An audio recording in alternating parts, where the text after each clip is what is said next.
सकल हिंदू समाजाच्या वतीने उद्याच्याला इंदापूर शहर आणि तालुका बंदचं नियोजन आज या ठिकाणी आम्ही करत आहोत, आवाहन करत आहोत. आपण बघितलं असेल की 17 फेब्रुवारी रोजी आठवले कुटुंबातील आमच्या बहिणीवरती या ठिकाणी अन्यायाने अत्याचार झालेला आहे. हे अन्यायाने अत्याचार या महाराष्ट्रभर बऱ्याच ठिकाणी होत चाललं आहे. त्या संदर्भात महाराष्ट्र शासनाने लव जिहाद आणि धर्मांतर बंदी कायदा या सोमवारपासून होणाऱ्या अधिवेशनामध्ये पारित करण्यात यावा.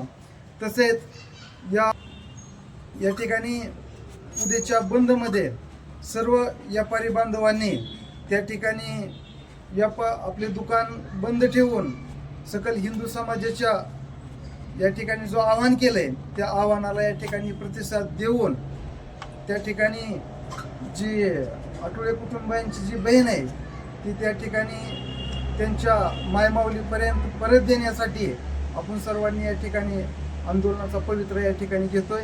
सर्वांनी या ठिकाणी आंदोलनाला सहकार्य करावं आणि उद्याच्याला बंद बारामती, इंदापूर आणि दौंड हे 3 तालुके या ठिकाणी कडकडीत बंद राहतील. इंदापूर तालुक्यातीलही व्यापाऱ्यांनी या ठिकाणी बंदमध्ये सामील व्हावं असं आवाहन आज या ठिकाणी आम्ही व्यापारी संघाला करत आहोत. नमस्कार. उद्या इंदापूर शहर बंद ठेवून सर्व व्यापाऱ्यांनी निषेध नोंदवावा आणि धर्मांतर बंदी कायदा लागू लवकर करावा यासाठी उद्याचा बंद आम्ही करत आहोत. लव जिहाद कायदा त्वरित लागू करावा यासाठी उद्याचा बंद करत आहोत. तर सगळ्यांनी बंदला सहकार्य करावे विनंती.